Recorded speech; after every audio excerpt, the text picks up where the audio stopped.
dans la littérature universelle. Y para empezar, contamos con la conferencia del profesor Semir Merzougui. Voy a presentar al profesor Merzougui en unas cuantas líneas. Professeur Merzougui est professeur émérite à l'Université de la Manouba, membre de Beit el-Hekma, spécialiste de la littérature française et francophone, auteur de plus de 20 ouvrages et de 200 articles. Monsieur Merzougui, vous avez 20 minutes pour présenter votre intervention. Merci, Monsieur le Président. Ma communication s'intitule « Plaidoyer pour une convivence sur le modèle de l'Andalousie musulmane ». Al-Andalus, vestige d'une utopie de Abdelaziz Qassim. Je salue la présence parmi nous de l'auteur dont je vais parler. Cette communication a été conçue comme un hommage au professeur Rajeb Bahri, ma collègue à la faculté des lettres, des arts et des humanités de l'université de Manouba, ainsi qu'à l'académie Beit el-Hekma. Rajeb Bahri, ma collègue et mon ami. Le thème de l'Andalousie musulmane est récurrent, presque obsessionnel, dans les écrits d'Abdelaziz Qassim, aussi bien dans ses multiples essais que dans ses recueils poétiques, qu'ils soient francophones ou arabophones. J'ai eu ici même à évoquer son traitement de ce thème dans son 3e recueil francophone, Jazal, publié la même année que son essai Al-Andalus, vestige d'une utopie, que je tenterai d'explorer dans ce qui suit. Ouvrage d'une grande érudition, ses références sont multilingues, ses sources arabes, françaises ou espagnoles, celles-ci étant la plupart du temps traduites en français, comprennent des livres anciens ou modernes, des monographies ou des ouvrages collectifs, linguistiques, historiques ou des essais de portée culturelle, mais aussi des discours politiques, en particulier de leaders espagnols contemporains. Plusieurs colloques organisés à l'occasion de commémorations historiques ou autres sont donc consultés et cités. La variété des sources et références de cet ouvrage est telle qu'elle révèle chez l'auteur un intérêt constant porté au sujet et l'accumulation d'une documentation importante préalablement à la rédaction du livre. La richesse bibliographique de cet essai est telle qu'on ne peut en rendre compte en 20 minutes. Je me résous donc à le faire d'une manière partielle, en espérant ne pas en trahir l'essence. Tandis que toutes les acceptions du mot utopie, en raison de son étymologie, dénotent son inexistence et son caractère idéal, non réel, il semble que Abdelaziz Qassim ait la conviction que l'Andalus, l'Andalousie des dynasties musulmanes, historiquement bien réelle, est incarnée une utopie qui a bien existé dans le passé et qu'il s'en serve comme d'un modèle qui pourrait revivre et présider aux relations entre peuples et communautés sous certaines conditions. L'utopie que nous désirons évoquer ici, écrit-il dans l'avant-dire de son livre, a bel et bien existé et d'une certaine manière, elle existe encore.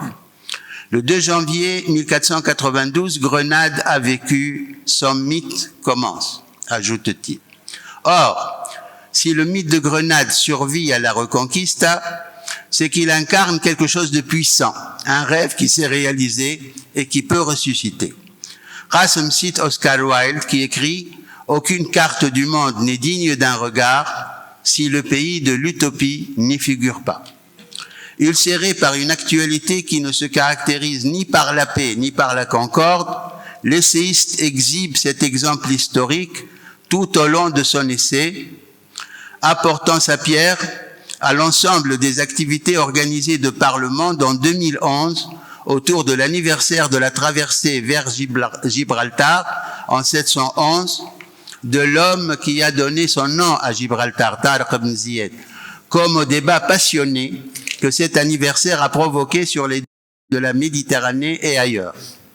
Lui-même adepte d'un islam des Lumières, l'expression est de lui, qui s'oppose en tout à l'image que donnent de l'islam les extrémistes contemporains, il présente l'Andalousie sous autorité musulmane comme un idéal de convivence, selon le mot français forgé par l'Académie française sur le modèle des mots italiens et espagnols.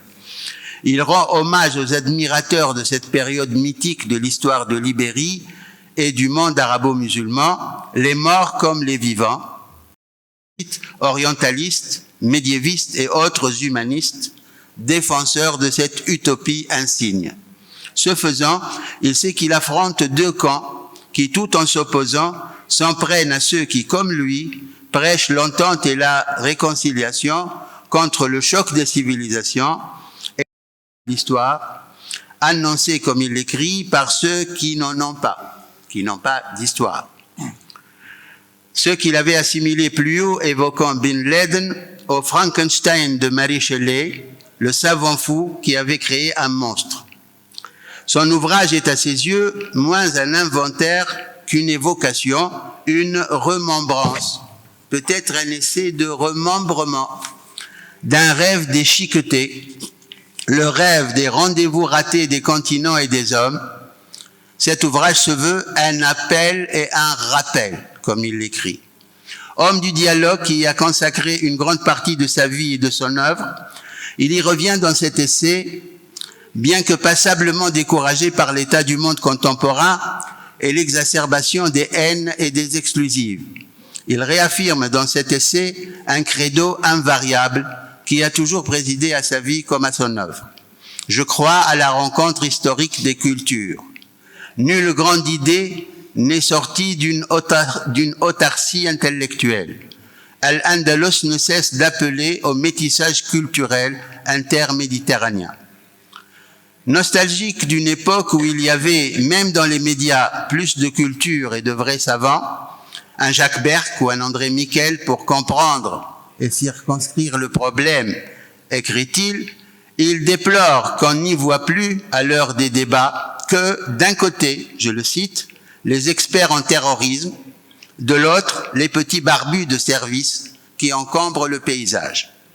Aujourd'hui, ajoute-t-il, avec la disparition des grandes voies de l'orientalisme, avec les échecs des indépendances, avec la lamentable gouvernance que l'on sait, avec le hold-up commis par les islamistes sur le Coran, le dialogue des cultures est orphelin de ses voix charismatiques. L'ouvrage se base sur un plaidoyer et une réfutation. Illustration de la convivence passée en terre andalouse et plaidoyer pour sa résurrection d'une rive à l'autre de la Mare Nostrum, en même temps qu'un examen des arguments des négateurs, je le cite, le mot est de lui, les négateurs de cette convivence passée, qu'il appelle même dans la chaleur polémique à laquelle il cède volontiers parfois, négationnistes, quand ils affirment l'impossibilité pérenne de la convivence et une réfutation en règle de ces arguments. C'est pourquoi, au-delà des historiens, des médiévistes et arabisants qui sont ses pairs, et dont certains furent ses maîtres, auxquels il rend hommage, il introduit dans la mêlée des journalistes, des hommes politiques, soit des hommes publics moins savants, mais plus influents. Il ne mène pas ce combat tout seul. Il mobilise les anciens et les modernes qui partagent sa conviction relativement à Al-Andalus ou qui prônent un dialogue Orient-Occident, l'enjeu dépassant, on l'aura bien compris, la question historique de la tolérance religieuse dans l'Andalousie musulmane historique. Les chercheurs et spécialistes, les poètes et écrivains, les hommes politiques, faisant flèche de tout bois. Il cite André Claude, Robert Laffont, qui parle d'une synthèse méditerranéenne islamo-chrétienne dans la romanité conservée, Hassan Palacios, qui, comme le rappelle Louis Gardet, est frappé tout d'abord par maintes répondances aux valeurs chrétiennes qu'il découvre en islam, et à travers ses études sur Averroès, Razeli, Ibn Hazm ou Ibn Arabi, multiplie les mises en regard de notions ou de mouvements de pensée qu'il estime analogues ou semblables. Seul prêtre espagnol qui, aux yeux de l'auteur, à l'image du français Louis Massignon, abjure l'Inquisition et dépasse la dualité fidèle-infidèle. Georges Duby, Paul Arène, José Antonio, Jaregui sont également cités. Celui-ci évoque une dette énorme et méconnue contractée par les Européens à l'égard des Arabo-musulmans, Charles-Emmanuel Dufour, Marc Ferraud, Lévi Provençal, Charles Pellard, Ramon Menendez Pidal, Jacques Goudy, Sigrid Hunke, Édouard Brémond, pour qui le régime omeyyade fut beaucoup plus tolérant que celui qui existait en France à l'époque des guerres de religion, 6 ou 7 siècles plus tard. Luis Seco de Lucena, qui reconstruit un poème où Grenade, courtisée par un roi espagnol qui la demande en mariage, lui répond qu'elle est mariée et non pas veuve, et que le mort qui la possède lui veut très grand bien. Jean Vernet, il s'appuie sur le cardinal de Retz, Juan Coitizolo, Edgar Quinet, qui considère que la condition de l'Espagne pendant 8 siècles fut de haïr toujours le génie qu'elle imite et épouse à son insu. Louis Aragon, qui fait de la chute de Grenade le symbole du tragique destin humain. Tout être a pour destin le malheur de Grenade. Victor Hugo, Ginés Pérez de Hita et son histoire des guerres civiles de Grenade, mais aussi Michelet, Chateaubriand, Théophile Gautier, Émile Deschamps, Goethe, Heinrich Heine, Novalis, Nietzsche, qui dans l'Antéchrist parle de la merveilleuse civilisation mort d'Espagne, Florian, Dante, Raymond Schwab, Mikhail Svetlov, Swinburne, Michel del Castillo, Anatole France, qui osa faire dire à un personnage de sa vie en fleurs: le jour le plus funeste de l'histoire de France, c'est le jour de la bataille de Poitiers, quand la science, en 732, la science, l'art et la civilisation arabe reculèrent devant la barbarie franque.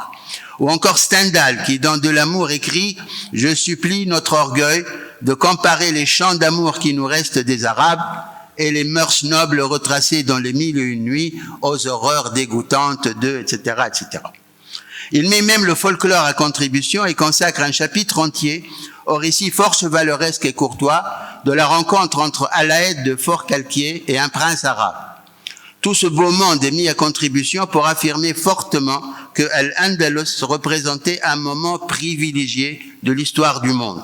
Que cela soit simplement revendiqué comme une vérité historique objective, argumenté à force de démonstration et de réfutation, ou bien martelé grâce à un style polémique affûté. Dans tous ces cas, la réalité montrée ou démontrée est celle de la convivence, mot utilisé en italien par Jean-Paul II dans sa bénédiction Urbi et Orbi, où il appelle à la paix entre les peuples et au sein même d'un peuple par la pratique d'une convivenza, et qui fut francisé et ajouté à son dictionnaire par l'Académie française parce que, plus parlant que convivialité, il signifie une coexistence au sens fort. Je le cite.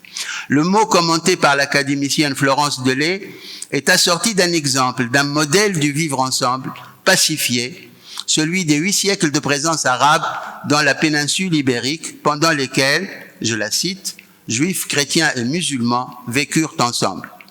Cette position que partage l'auteur et pour laquelle il milite a donné lieu à plusieurs manifestations internationales, comme la création de l'association Compostelle-Cordoue, fondée par la Suissesse Gabrielle Nanchen et un universitaire algérien, et le colloque qu'elle organisa sous le titre Compostelle-Cordoue, un chemin vers la compréhension et le dialogue, sous la belle combinaison des syllabes initiales des deux villes, Concorde, Compostelle, Cordoue, écrit Qasm, ou le manifeste du 2 janvier, signé par plus d'une centaine de personnalités en vue de la transformation de la commémoration de la prise de Grenade par les rois catholiques en une fête des 3 cultures représentant les composantes identitaires à part entière de la ville. Projet combattu par la rue et avorté. Qasem cite encore la cordouane Carmen Calvo, qui fut ministre de la Culture dans le gouvernement Zapatero, appuyant la candidature de sa ville à l'élection de capitale européenne de la culture, car elle dit la même chose que lui à la nuance près, quand il affirme « Nous sommes voisins pour toujours, pour le meilleur et pour le pire. Et nous avons Cordoue pour partage. » Cordoue avec sa mosquée, sa cathédrale, sa synagogue, dit Carmen Calvo, est une grande capitale de la culture. Il n'y a pas un autre endroit de la planète où il y a tant d'histoires communes et nous devons récupérer cet héritage. S'il y a un endroit au monde où un dialogue des civilisations a pu se dérouler, même avec des difficultés, c'est Al-Andalus. C'est très exactement, autrement formulé, l'appel de Jacques Berck dans sa leçon de clôture au Collège de France, par lequel Qasim a choisi de terminer son ouvrage. J'appelle à des Andalousies toujours recommencées, dont nous portons en nous à la fois les décombres amoncelés et l'inlassable espérance. Il arrive du reste que cette conviction soit martelée avec une certaine chaleur, voire avec une certaine agressivité, dont l'auteur convient et dont il s'excuse d'une manière tout aussi polémique. Dans ce travail, j'ai été plus d'une fois amené à hausser quelque peu le ton. La colère qui est la mienne et celle des gens de mon espèce est ce qui nous reste pour nous opposer à la calomnie et à la falsification de l'histoire. Et puis les gredins, encore peu nombreux mais très visibles, crient tellement fort. C'est que l'enjeu de cette joute n'est pas uniquement scientifique, mais civilisationnel. Il y va de notre humanité et des fondements de notre fraternité humaine. Il y entre aussi, l'auteur le confesse en fin de volume, car ce n'est pas contradictoire, quelque chose de personnel. L'esprit de Cordoue m'habite depuis l'enfance, écrit-il. Une tradition familiale nous fait venir de Beni Kassim, communauté valencienne. Je suis morisque et j'ai mal à Al-Andalus. C'est par cette appartenance que je suis venu à la littérature comparée et au dialogue des cultures. Ce dont l'auteur veut persuader ses lecteurs, c'est que l'image qui prévaut de l'islam en Europe dans le présent, qui est due à l'expansion historiquement récente de l'islam wahhabite, et dont on affuble par anachronisme l'islam andalou, ne correspond pas à, je le cite, l'apport des Mu'tazilites au rationalisme, ce que devait l'hellénisme au calife abbasside al-Ma'moun, ou la pensée libre à des esprits lumineux comme Abul Ala al-Ma'arri. Pour lui, c'est cet islam-là qui prévalait en Andalousie, et c'est pourquoi il considère que l'expulsion finale des Maurices a été une véritable automutilation. Pour l'Espagne, bien entendu. Il s'en prend à deux islamophobies. Celle des masses ignorantes et ce qu'il appelle l'islamophobie savante, celle où l'érudition est mise au service d'une idéologie.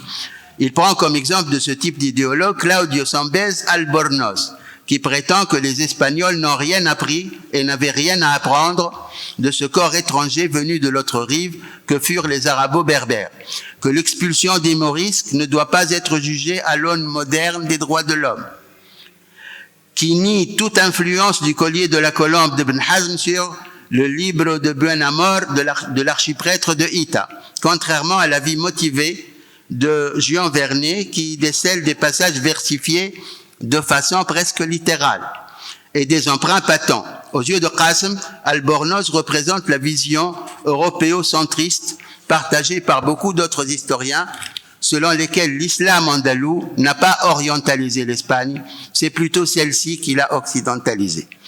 Il le révèle en prenant prétexte de l'ascendance wisigothique d'Ibn Hazm pour le couper de sa langue et sa culture arabe et le considérer comme un maillon mort de la chaîne qui va de Sénèque à Unanumo. Cette islamophobie savante est bien au service d'une idéologie.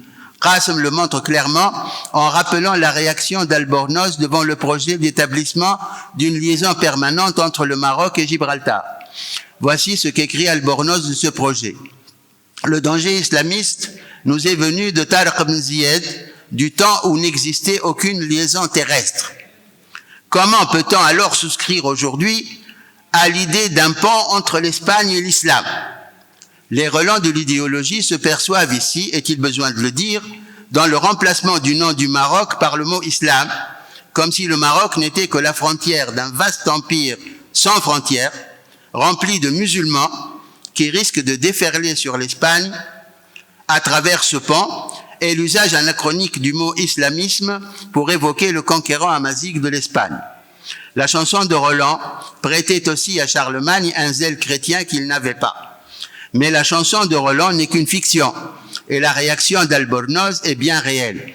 Et Qasim de conclure avec cette pointe assassine, l'apologiste de l'Espagne immaculée meurt en 1984, sans jamais s'expliquer l'origine arabo-berbère de son nom, Albornoz, un manteau à capuchon. L'Espagne immaculée que défend cet idéologue est une Espagne pure de toute influence extérieure, de tout mélange ethnique. Or, l'ouvrage de Qasim rappelle, avec Charles Salefranc, que les nobles arabes vainqueurs des Wisigoths s'hispanisèrent très vite et firent plusieurs siècles durant des mariages mixtes, ce qui fait dire à Ribera que les Omeyyades sont la plus authentiquement espagnole des dynasties ibériques. Ils l'étaient certainement plus, après 2 siècles de mariage dans le pays, que les Habsbourg ou les Bourbons. Qasm s'insurge contre cette idée chimérique de pureté. Mais enfin, de quelle pureté de sang parlent les reconquistadors? Nulle part dans le monde civilisé, il n'y a de peuple ethniquement et culturellement pur. Il n'y a pas plus de pureté ethnique que de pureté culturelle. Nous croyons volontiers à une influence mutuelle, ajoute Qasm, toute conquête étant réciproque. La tolérance religieuse et l'acceptation des différences de croyances et leur coexistence pacifique sur le même territoire. Alemsur Garcia, qu'il cite, voit dans l'origine syrienne du califat de Cordoue une Syrie partiellement chrétienne et hellénisée, son souci de préserver la pluralité ethnique et religieuse. Un tableau métaphorique, je finis bientôt, Monsieur le Président, un tableau métaphorique, en même temps qu'il résume l'histoire des relations entre l'Europe et le monde arabe, appelle à une reconnaissance mutuelle de l'apport de chacun à l'autre, déjà perceptible dans la fascination réciproque abordée dès l'avant-dire de l'ouvrage. La chute de l'Empire romain, responsable de tant de ruptures, provoqua, écrit Qasm, une véritable anémie, une dénutrition intellectuelle en Europe qui s'est mise sous perfusion arabe. Que d'obstacles psychologiques seraient aplanis si seulement le patient d'hier reconnaissait sa nourrice et si celle-ci se montrait un tant soit peu fière d'avoir donné le sein à un enfant prodige. Il me reste à évoquer 2 aspects importants de l'œuvre, son argumentaire détaillé contre ce qu'il considère comme un négationnisme et en faveur du dialogue et de la convivence, mais aussi parce qu'il s'agit d'une œuvre littéraire d'abord due à une des plus belles plumes de Tunisie, son écriture polémique aux effets variés et multiples. Je n'en donnerai ici, sous la contrainte du temps, que quelques exemples, mais ces 2 aspects donneront lieu à des développements majeurs dans la version qui sera publiée. L'argumentaire en faveur de la thèse de l'auteur n'a jamais un caractère de généralité, mais se forge dans un dialogue constant avec les écrits d'autres intellectuels qui n'adhèrent pas à cette thèse. Ainsi, le lecteur suit tour à tour dans les détails ses répliques à Jean-Claude Barrot, à Brigitte Foulon et Emmanuel Texier du Ménil, à Sylvain Guggenheim, à Séraphin Fanjoul, à José Maria Aznar. Il y traque les amalgames, les anachronismes, les erreurs historiques et jusqu'à la menace transparente. Je crois que nous sommes en temps de guerre, dit Aznar. Ou nous en finissons avec eux, ou ils en finiront avec nous. Et Qasm d'ajouter, eux, ce sont les musulmans. Le but recherché par cet argumentaire est, comme dans un essai précédent, de prouver la parenté reniée, je le cite, pour qu'elle ne le soit plus, ni par les uns, ni par les autres. Car une autre caractéristique de cette critique généralisée est qu'elle balaye aussi très bien devant sa porte. Nous autres Arabes, nous sommes actionnaires par héritage dans cette entreprise formidable qu'est la civilisation occidentale. D'un côté, on veut nous débouter de ce droit de référence et implicitement de participation. De l'autre, c'est nous qui, par haine impuissante, n'en voulons pas. Mais ce plaidoyer raisonné qui entend prouver la convivence ancienne pour susciter une convivence présente ne se contente pas d'asséner des vérités, c'est-à-dire des idées. Il recourt à toutes les ressources de la stylistique dans sa veine polémique, ce qui en rend la lecture aussi agréable que stimulante pour l'esprit et revigorante pour le cœur. Les trouvailles y abondent, révélant l'ironiste sous l'idéologue, l'écrivain sous le penseur, le poète sous l'intellectuel. Le texte prend des allures de débat, de joute oratoire, de récit. Des phrases demeurent gravées dans l'esprit grâce à leur rythme, à leur sonorité. L'accumulation, celle des mots européens d'origine arabe, celle des notices présentant les savants de l'Andalousie arabe, celle des empereurs ou des papes ou des penseurs chrétiens maghrébins, suscite l'adhésion sous l'effet de l'abondance, alors que des phrases conclusives de quelques mots la provoquent par leur fulgurance.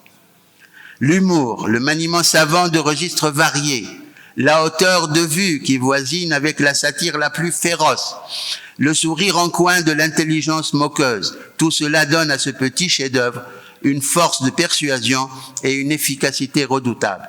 Ce livre, écrit Qasim, s'inscrit dans une réflexion toujours recommencée. Il s'adresse à deux catégories de lecteurs. Il espère que les Occidentaux cesseront de juger l'histoire des Arabes à l'aune de leur présent. Ces derniers, que leurs poètes traitent sans complaisance de descendants si bas d'une si haute ascendance, devront enfin décoller, reprendre de l'altitude.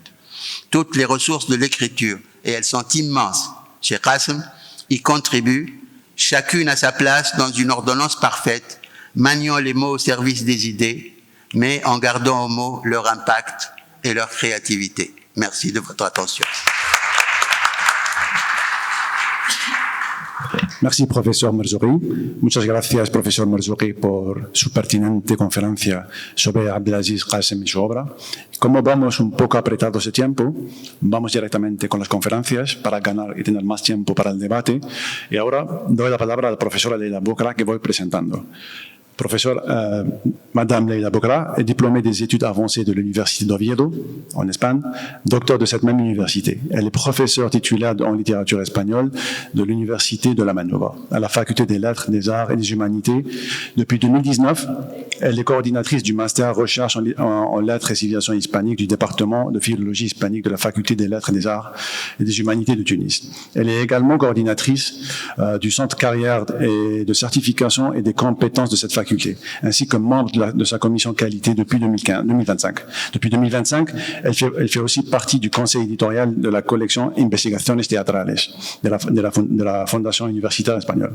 Elle a publié Teatro y Memoria en 2011, ainsi que de nombreux articles de recherche et essais. Elle a donné plusieurs conférences, parmi lesquelles se distingue Le sens du tragique dans le théâtre en 2012, Noche de Guerra en el Museo del Prado, Guerra versus Arte 2013, Espace fragmenté et mémoire multiple 2014, ainsi que d'autres publications et travaux.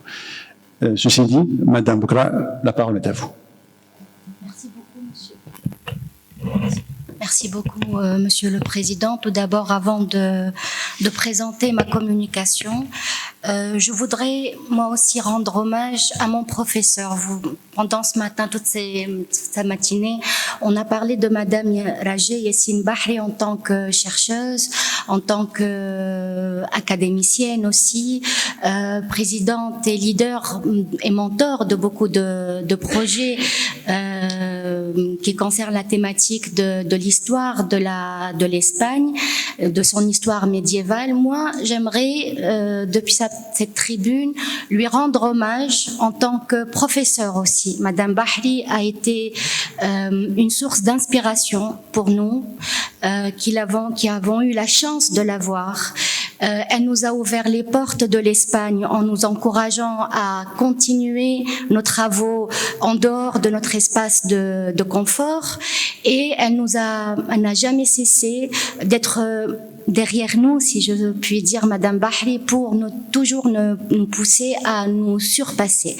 Donc, j'aimerais du fond du cœur vous remercier pour le professeur que vous êtes et surtout pour la magnifique personne que vous êtes aussi, Madame Bahri. Voilà, je passe à la...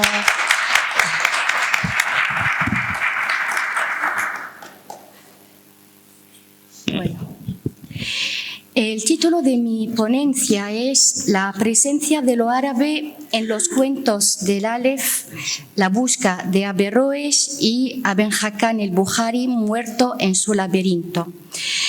En esta ponencia abordaré la presencia y función de lo árabe en dos relatos fundamentales del autor argentino Jorge Luis Borges, incluido en su libro de cuentos o relatos cortos, El Aleph.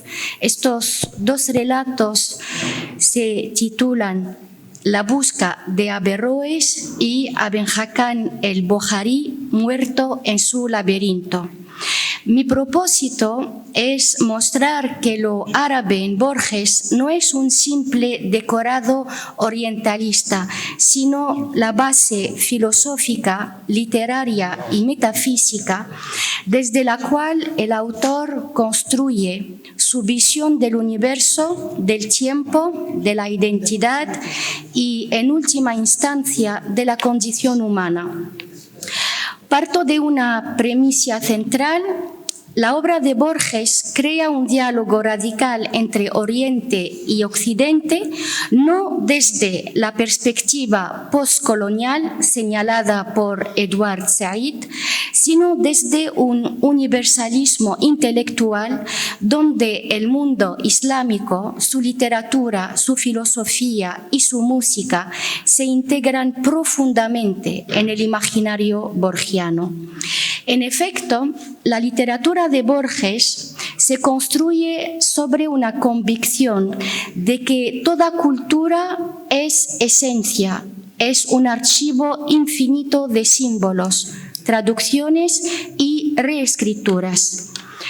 Dentro de este vasto sistema de referencias, la tradición árabe e islámica ocupa un lugar particularmente relevante, no por su carácter exótico, que Borges evita deliberadamente, sino porque constituye un horizonte intelectual que le permite interrogar los límites del lenguaje, la memoria y el conocimiento. En este marco, dos cuentos del Aleph son La busca de Averroes y Aben Hakan el Boharí muerto en su laberinto, funcionan como laboratorios narrativos donde el autor examina a través de figuras árabes la dificultad de comprender otras culturas, la naturaleza de la interpretación y la multiplicidad de la verdad. Antes de analizar los relatos, conviene observar que la relación de Borges con la cultura árabe no es superficial. Desde joven, el escritor argentino manifestó una profunda curiosidad por la literatura oriental, persa, árabe, incluso india, que conoció a través de traducciones europeas y de obras lexicográficas. En su biblioteca personal abundan ediciones de Las Mil y una Noche, de poesía árabe medieval y también de escritos sufí. Para Borges, el mundo islámico representaba una civilización de alta sofisticación intelectual, marcada por su tradición lógica, su sensibilidad metafísica y su concepción del infinito. La presencia de lo árabe en esos cuentos no nace entonces del gusto por lo exótico, sino por una auténtica mediación intelectual. La cultura árabe funciona como un espejo en el que Borges examina sus propias obsesiones, el tiempo, los laberintos, los libros infinitos.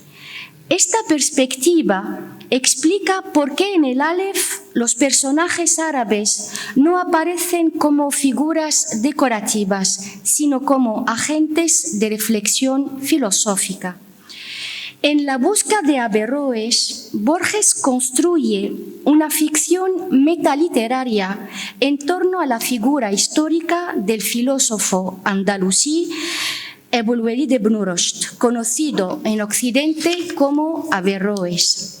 La trama relata el intento árabe por comprender los términos tragedia y comedia, que en el libro Poética de Aristóteles aparecen y que son palabras que le resultan a Averroes enigmáticas debido a que su tradición cultural carece del teatro como institución.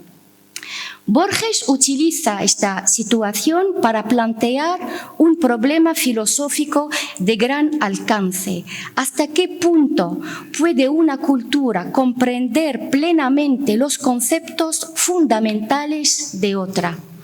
Averroes, pese a su inteligencia extraordinaria, se ve impedido de captar el sentido de las palabras aristotélicas porque las categorías que necesita para entenderlas simplemente no existen en su mundo. La anécdota, aparentemente sencilla, se convierte así en una reflexión sobre la relatividad de todo sistema conceptual. En este punto, Borges articula un diálogo entre lo particular y lo universal. Averroes, que representa la cima de la razón medieval islámica, se convierte en una metáfora de la condición humana. Incluso el más sabio está condenado a interpretar el universo desde un punto de vista limitado, condicionado por su lengua, su cultura y su experiencia histórica. En otras palabras, toda lectura es una forma de traducción, pero también una forma de pérdida.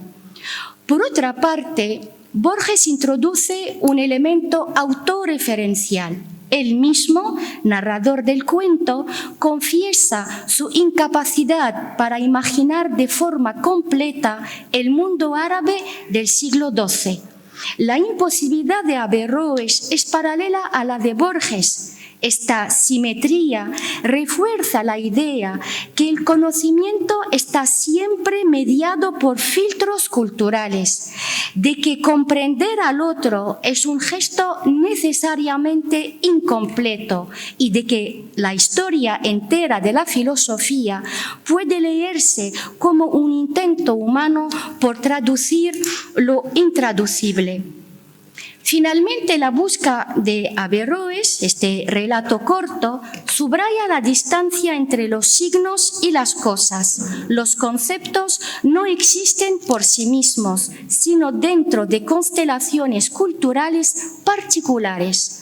Borges no ridiculiza a Averroes, por el contrario, lo dignifica, mostrando la nobleza de su esfuerzo y nos recuerda que todo pensamiento en cualquier civilización enfrenta el mismo drama epistemológico. Mientras la búsqueda de Averroes se centra en el problema de interpretación, Ibn Hakan el-Bukhari, muerto en su laberinto, este relato explora la naturaleza ambigua de la verdad narrativa. El cuento se organiza como un relato dentro de otro. Un viajero, Don Rabin, refiere a un grupo de oyentes la historia misteriosa del sabio árabe Ibn Hakan, quien al parecer vivió y murió atrapado en un laberinto diseñado para protegerlo de un enemigo implacable. Desde el inicio, Borges explota el potencial simbólico de la tradición árabe. El laberinto, motivo habitual en su obra, adquiere aquí resonancias múltiples. Es un espacio físico, pero también es un símbolo del destino, de la lectura, del propio acto de interpretar las vidas ajenas. La muerte de Ibn Hakan en su propio laberinto ofrece una paradoja borgiana por excelencia. El hombre construye una estructura para controlar su destino, pero termina siendo víctima de la misma estructura. Lo árabe aparece en este cuento como territorio narrativo que permite desplegar la idea de la identidad como enigma.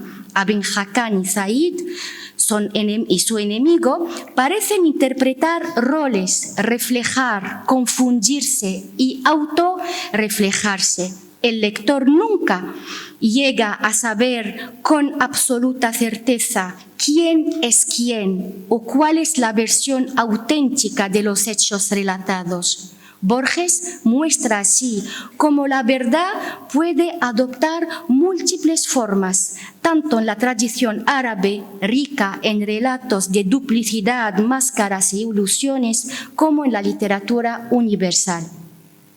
El cuento también reflexiona sobre la transmisión cultural. La historia de Ibn Hakan llega al lector filtrada por varias voces, por traducciones, por manuscritos perdidos. Lo árabe, en este marco, simboliza la condición misma de la literatura como cadena de interpretaciones. No existe un original al que volver, solo versiones sucesivas que se reescriben unas a otras como en las 1001 noches. En ambos cuentos, Borges convierte la tradición árabe en un laboratorio narrativo para pensar la relación entre sujeto, lenguaje y realidad. Este procedimiento muestra una comprensión profunda de la importancia histórica del mundo islámico en la formación del pensamiento europeo. Sin Averroes, la filosofía aristotélica no habría llegado al occidente medieval. Sin los matemáticos árabes, conceptos esenciales como el cero, el álgebra o la geometría moderna no existirían en su forma actual. Borges parece sugerir que toda cultura es heredera de otras y que los límites entre Oriente y Occidente son menos rígidos de lo que a veces se cree. La presencia de lo árabe en el Aleph evidencia que la identidad cultural es siempre un tejido híbrido, resultado de contactos, préstamos y transformaciones. La figura de Averroes, intermediario entre Aristóteles y la Europa cristiana, simboliza este tránsito de saberes. Los dos cuentos, pues, comparten ciertas obsesiones típicamente borgianas. La primera es el laberinto, entendido no solo como una construcción física, sino como metáfora del tiempo y del pensamiento. Averroes se mueve dentro de un laberinto intelectual, el de la traducción imposible, mientras que Ibn Hakan habita un laberinto literal y simbólico que lo conduce a la muerte. La segunda obsesión es la traducción. Para Borges, traducir es crear, transformar, reinventar. Toda cultura se basa al fin y al cabo en la traducción y toda lectura es reinterpretación. La presencia de lo árabe en estos dos cuentos subraya este mecanismo. Averroes intenta traducir a Aristóteles, Borges traduce en el sentido filosófico la tradición árabe y el lector traduce las múltiples voces del texto. La tercera obsesión es el infinito. En la búsqueda de Averroes, el infinito se expresa como la imposibilidad de alcanzar una comprensión total. En Ibn Hakan, como la multiplicidad interminable de versiones que puede adoptar una historia. En ambos casos, lo árabe funciona como un espacio literario que permite explorar este carácter infinito del saber humano. La presencia de lo árabe en el Aleph no responde a una curiosidad superficial ni a un exotismo decorativo. Borges recurre a personajes, símbolos y estructuras narrativas provenientes del mundo árabe para plantear preguntas fundamentales. ¿Es posible comprender plenamente otra cultura? ¿Hasta dónde llegan los límites del lenguaje? ¿Existe una verdad última o solo interpretaciones? ¿Puede el ser humano escapar de los laberintos que él mismo construye? Tanto Averroes como Ibn Hakan son en última instancia figuras trágicas del conocimiento. Representan al hombre enfrentado al misterio del mundo, incapaz de abarcarlo por completo, pero persistente en su búsqueda. Sus historias muestran que la comprensión del otro es parcial, que la verdad es plural y que la literatura funciona como un puente, precario pero necesario, entre civilizaciones. Borges se apropia de lo árabe no para hablar del Oriente, sino para hablar de la condición humana. A través del espejo de la tradición islámica, el autor argentino observa el drama universal del intelecto, la fragilidad de nuestras construcciones conceptuales y el carácter infinito del acto de interpretar. Leer estos cuentos es adentrarse en un territorio donde las culturas dialogan, se confunden, se iluminan mutuamente y revelan en su intersección la esencia misma de la literatura. Y muchas gracias. Merci, profesor Leila Bukra. Muchísimas gracias, profesora Leila Bukra, por su interesante conferencia sobre Borges. Y ahora paso directamente la palabra al profesor Munir Fandi, profesor y especialista de literatura alemana, que nos va a disertar una conferencia titulada, nos va a presentar y disertar una conferencia titulada L'écho de la tragédie des Andalous selon Ali Louati et Heinrich Heine. Monsieur Fandi, la parole est à vous.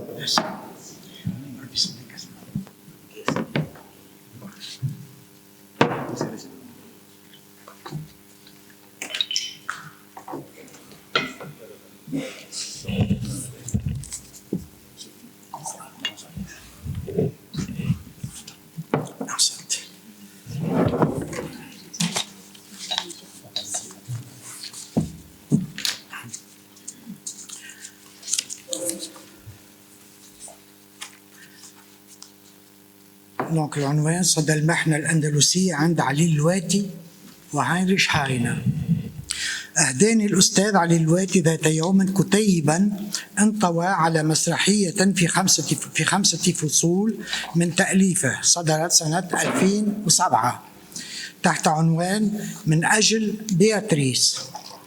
لما اطلعت على العمل استنتجت بداهة أوجه شبه في الفحوى والإطار التاريخي بينه وبين عمل مسرحي آخر للشاعر الألماني المعروف هاينريش هاينه، ذكر قبل حين سمير، صدر قبل حوالي 100 عام تحت عنوان المنصور.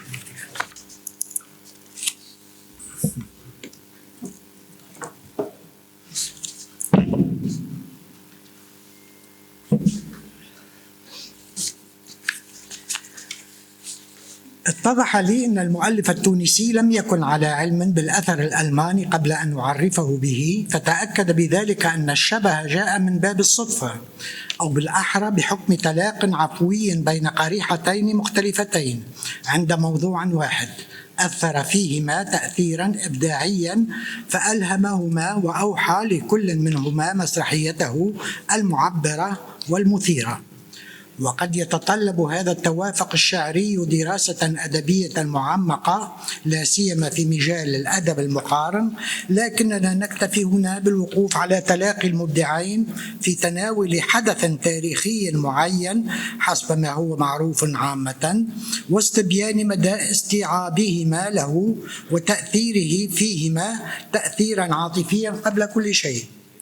إنه موضوع المحنة الأندلسية، أي مأساة مسلمي الأندلس منذ أن آل حكمهم بشبه الجزيرة الإيبيرية إلى الانهيار أمام هجمات جيوش الاسترداد وملوكهم المسيحيين، لا سيما إثر سقوط مملكة غرناطة آخر معاقل المسلمين عام 1492. فوجب على المسلم إما أن يرتد عن دينه ويرضخ للتعميد ولطقوس الكنيسة المسيحية، أو أن يغادر أرض الأندلس مكرها تاركا أرضه وأملاكه، فكانت الهجرة الجماعية والتشريد ومحن الرحيل والاغتراب.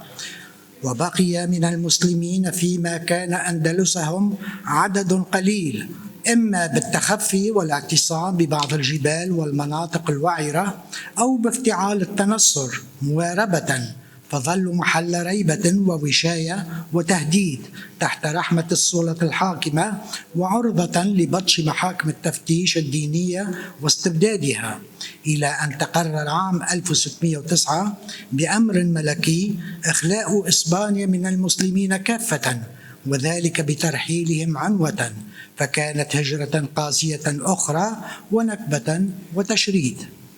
على هذه الخلفية التاريخية الأخيرة وعلى مضاعفاتها، ألف الأديب والفنان التونسي علي اللواتي مسرحيته من أجل بياتريس، محددا مكان الحدث وزمانه بإسبانيا سنة 1634 أي ما يقابل ربع قرن بعد قرار الطرد الجماعي، فيتضح عبر الحدث المسرحي أن محنة الأندلسيين أو الموريسكيين لم تنتهي بعد إلى ذلك التاريخ، بل إنها تواصلت وطالت لاستمرار محاكم التفتيش الدينية بدعم من السلطات السياسية في ملاحقة من كان تنصره محل ريبة وتعرض للغدر والوشاية، فكان مصيره الحرق أو الرق وليس أقل من ذلك، كما يصرح بمرارة أحد أشخاص المسرحية. ومن هذه المأساة استلهم علي الواتي مسرحيته وأهداها حسب تعبيره إلى الأمة الموريسكية من أهل الأندلس وإلى جميع ضحايا ديوان التفتيش من بني الإنسان، فجاءت فضلا عن رغبة ضمنية في إحياء ذكرى الأندلس والأندلسيين بمثابة مرافعة إنسانية ضد التعصب الديني المدعوم بنظام سياسي عنصري. وعلى هذا الأساس صور المؤلف معاناة أسرة موريسكية متكونة من أب كهل في نحو 50، كان مسلما يدعى أحمد، فتحول إلى أندرس هرنانديز لما فرض عليه التعميد وصعب عليه ترك الموطن والرحيل، وزوجته إيزابيلا تزوجت أحمد وأسلمت وتسمت خفية باسم فاطمة، ثم ابنتيهما وهي فتاة في 20 من عمرها حسنة الخلق والأخلاق تدعى بياتريس جهرا وزهراء في الخفاء، احتفظت بالعطف والولاء لأبيها أحمد رغم تربيتها المسيحية على أيدي راهبات دير.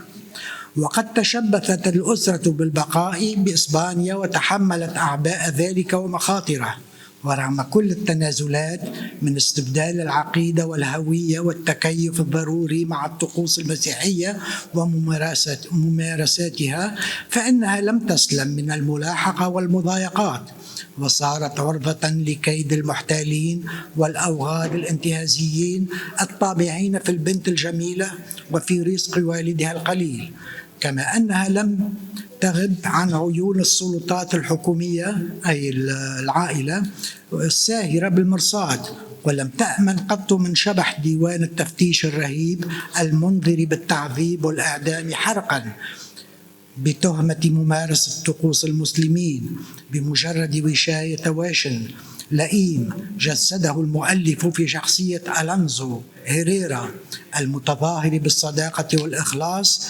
والمتلبس بالغدر والوشاية في واقع الحال.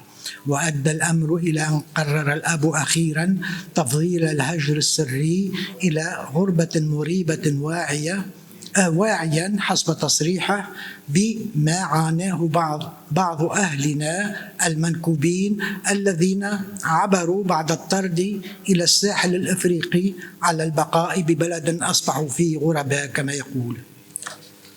أما المنصور، مسرحية الشاعر الألماني المعروف هايريش هاينه ولد بدوسلدورف في ألمانيا سنة 1997 ومات بباريس عام 1856. فإنها مأساة بحبكتها وخاتمتها، حيث يتفاقم الحال ويشتد اليأس بالبطل وحبيبته وهما في فرار ومطاردة، فلا يريان في النهاية ملاذا أفضل من الموت. اتخذ هاينه من أحداث سقوط غرناطة بانهيار حكم بني الأحمر أمام قوات الحلف بين ملك أراغون فرديناند وملكة قشتالة إيزابيلا خلفية تاريخية ليصور مأساة مسلمي الأندلس، فقد تم تحالف بين السلطة السياسية والسلطة الدينية، واتخذ القرار بطرد المسلمين من أراضي إسبانيا إن لم يرضخوا للتعميد والارتداد عن دينهم الإسلامي ويتخلوا عن تقاليدهم الراسخة. واقتبست النكبة والمأساة البشرية الناجمة عن القرار في قصة حب بين فتى وفتاة من أهالي غرناطة المسلمين، بين المنصور بن عبد الله وسليمة بنت علي، تعلق ببعضهما منذ الصغر وكبر وتعود على التلاقي وتبادل المحبة إلى أن حدث الحدث وعصفت العاصفة حسب تعبير إحدى شخصيات المسرحية، وأدى الحال إلى أن تفرق شملهما وانهار حلمهما، إذ تبع المنصور والده عبد الله في هجرته القسرية، وبقيت سليمة بمسقط الرأس لأن والدها علي لم يقدر على النأي عنه ولم يرضى لابنته غربة مريبة، فاستكان للتعميد واستبدال الهوية ظاهريا ومع سليمة، فتربت على غرار بياتريس الزهراء على أيدي راهبات دير، وأصبحت تدعى كلارا. ويعود المنصور بعد سنين خفية من مهجره بالبلاد العربية، يحدوه حنين إلى أرض الآباء ومهد الطفولة وشوق عارم لرؤية الحبيبة، فيلفيها على أهبة الزواج بإسباني مسيحي خادع محتال استغل وضع الأسرة الهش وخطط بمعونة رفاق سوء للاستحواذ على ثروة أبيها بادعاء النبل والمقام الشريف، وأفلح في مسعاه أو كاد بفضل دعم قس ذي نفوذ على الأسرة وتأثير. ولا يدع المؤلف الشاعر هنا الفرصة ليعبر عن استيائه من رجال الدين المنافقين، فيقول على لسان بعض الشخصيات: القساوسة هم أيضا من أهل الحرفة سيدي، ورجال القداسة أصحاب مطامح مقدسة، ويحتاجون تبرا لشراء أقداح القداس، ويحتاجون خمرا لجعلها تطفح به. وقد تكرر مثل هذا الطعن السبق أن جعل المؤلف أحد المسلمين يقول بامتعاض: إذا ما عرض دين للمتاجرة كأي بضاعة فلا بد أن القساوسة هم إلى السوق سباقون. ويعترضنا في مسرحية علي اللواتي مثل هذا النقد المشاهر بالتواطؤ المتعسف بين السياسي والديني، وبخساسة رجال الكنيسة زمن النكبة ودورهم في مأساة قوم، إذ نسمع أحد الأشخاص في مسرحية علي اللواتي يرد على الآخر عزاء المصائب والمظالم إلى مشيئة الإله، فيقول له: بل هي مشيئة دوق لورما وطرقه الملتوية وجشع الأساقفة المتعطشين إلى دماء أولئك المساكين وأموالهم. وفي الختام يقدم المنصور على اختطاف سليمة من حفل الزواج ويفر بها هاربا أمام المطاردين إلى أن تسد أمامه المنافذ فيموتان انتحارا. أمر إلى فقرات أخرى لاحترام الوقت.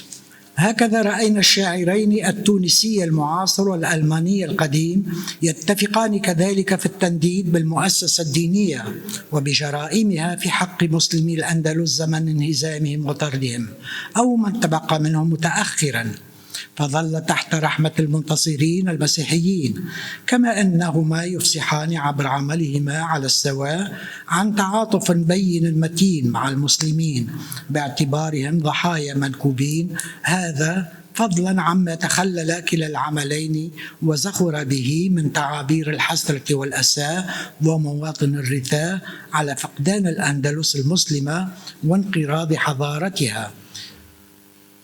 يجوز الإقرار بأن الأمر جلي بديهي فيما يخص المؤلف التونسي كمبدع ذي انتماء عربي إسلامي وثقافة متأثرة في الأرجح منذ الصبا بماضي الأندلس الإسلامي وازدهاره الحضاري ثم حلول النكبة.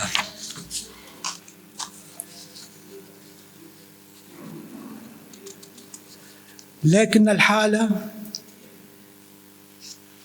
يتغير حتما ويعصر الفهم فيما يهم المؤلف الثاني الشاعر الألماني الغريب عن العروبة والإسلام بل المنتسب إلى ثقافة الغرب عموما، فما من شك في أن يبعث موقفه حيال المادة التاريخية نفسها على الاستغراب وطرح السؤال عما حمله على تحدي فكر بني قومه السائد وتبني وجهة نظر مخالفة بل مضادة إزاء حدث تاريخي يعتبر في فضائه الإيديولوجي تحريراً لإسبانيا المسيحية من وجود إسلامي دخيل، ويعد نصراً للمسيحية في صراعها القديم ضد الإسلام، أي بمثابة حرب صليبية ناجحة. فما دعاه إلى أن يصوغ ويعد للنشر والعرض المسرحي عملا دراميا تميز بالتعاطف جهرا مع المسلمين على حساب النصارى، وطفح بالاندفاع المتحمس في إبراز دور الأندلسيين الحضاري بأوروبا أيام عزهم، وبالتنديد بما لاقوا من ظلم واضطهاد فيما بعد، ثم الإشارة إلى ما أصاب إسبانيا من تراجع بعد طردهم، أي حسب ما ورد على لسان إحدى شخصيات علي الواتي لإعادة الربط به عندما عمد فيليب الثالث إلى طرد مئات الآلاف من رعاياه لتحل الكارثة بإسبانيا وتنهار زراعتها وتندثر صنائعها. يتعين هنا قبل محاولة الإجابة عن السؤال الوقوف على مقطع من مسرحية المنصور حير الباحثين والنقاد لبروزه فجأة دون سبب وظيفي بينا كقصيد سردي مطول تلقيه مجموعة كورس وسط غابة ليتغنى ببهاء الأندلس الإسلامية وبرفعة حضارتها النيرة بإنجازاتها العلمية والأدبية والمعمارية والفنية، فيصبح منشدا. هي طبعا ترجمة عربية للنص الألماني: إنه بلد جميل، إسبانيا الجميلة، حديقة رحبة غناء تينع فيها الأزهار والبرتقال والريحان، ولكن أجمل منها كانت مدن المسلمين تزهو وتشمخ في بهاء، وحضارتهم النبيلة التي أنبتها فيما مضى طارق بن زياد بيد قوية على الأرض الإسبانية، ومن جراء أحداث شتى ازدهرت باكرا الدولة الفتية فنمت وأشعت فاخرة وتجاوزت بهاء الوطن الأم شعاعا أو كادت. ويسترسل السرد الغنائي مستعرضا باقتضاب مجرى تاريخ الحضور العربي الإسلامي بإسبانيا في أهم أطواره الأولى، بما يدل على إلمام الشاعر الألماني إلماما نسبيا بهذا التاريخ، فيخبر عن قدوم الأمير الأموي عبد الرحمن من الشرق بعد نجاته من مذبحة العباسيين وتأسيس دولة فتية حديثة عاصمتها قرطبة، فيقول: وفي قصور قرطبة الفاخرة هب نفس أصفى مما في خدور المشرق الخانقة، فحيث كانت كتابة فظة تكتسح الجدران تعالت الآن في التواء متشابك لطيف أشكال بديعة غزيرة من النبات والحيوان، وحيث كانت طبول ودفوف وحدها تصخب رن الآن بين عزف الجيتار الناعم غناء وجداني نشيد الرومانثيرو العذب، وحيث كان السيد الجلف يرغم بنظرة صارمة الجارية على الرذوخ لشهوته ورغباته، رفعت الآن المرأة رأسها سيدة ولينت بيد لطيفة من خشونة طباع المسلمين القديمة وتقاليدهم، وأينع الجميل حيث ساد الجمال. ويسترسل الكورس منشدا ملمعا إلى عبد الرحمن الثالث وفضله في تطوير هذا المسار الحضاري. ممكن الوقت ما يسمحش باش نطول. ثم يمر النشيد إلى غرناطة فيشيد بارتقائها وازدهارها قبل أن يتحول إلى رثاء يتحسر على سقوطها ويعيب على الغالبين نقض العهد والإشحاف بالمهزومين، فينساب مرتلا أمر لأن الوقت لم يعد يسمح. وبالتالي وبالتالي فقد جاء قرار والد سليم من أجلها أيضا، مثل ما رأيناه عند علي اللواتي من أجل بياتريس الزهراء كذلك. نعود إلى السؤال عما حث الشاعر الألماني على تأليف هذا العمل الدرامي على خلفية سقوط غرناطة التاريخية بشكل مخالف للتيار القائم، متحديا إياه صراحة، فلم يرى في الحدث نصرا مسيحيا يحمد، وإنما كارثة إنسانية كان للمسيحيين فيها الدور المعيب.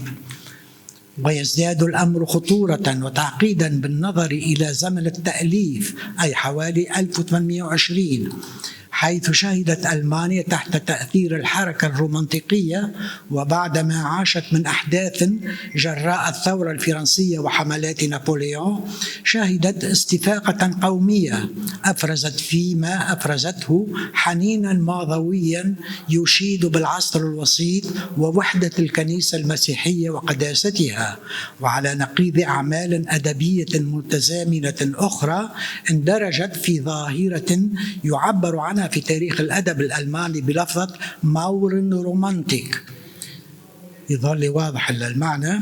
صورت أحداثا مستلهمة رومانطيقيا من التاريخ الأندلسي أو من الصراعات بين مسيحي إسبانيا ومسلميها. بخلاف ذلك وردت مسرحية المنصور صريحة الانحياز للجانب الإسلامي ومناوئة للشق المسيحي، فلا عجب أن لم تلقى يومئذ نجاحا، ولم تعرض على ركح مسرح سوى مرة واحدة باءت بالفشل. لا نعرف بالتحديد ما الذي حفز الشاعر الألماني الشاب مباشرة على اختيار الموضوع بالذات وتأليف هذه المسرحية المشاكسة، حتى وإن كان موضوع إسبانيا وأدبها وغرناطة وسقوطها رائجا آنذاك في ظل التيار الرومانطيقي كما ألمحنا.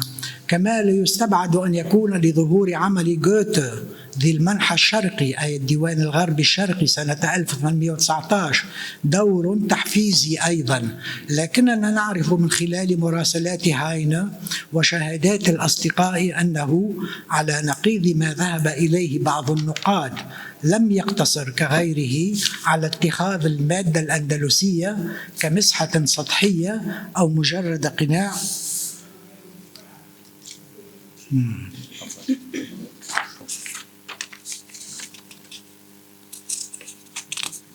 به مجبور باش نحث السير.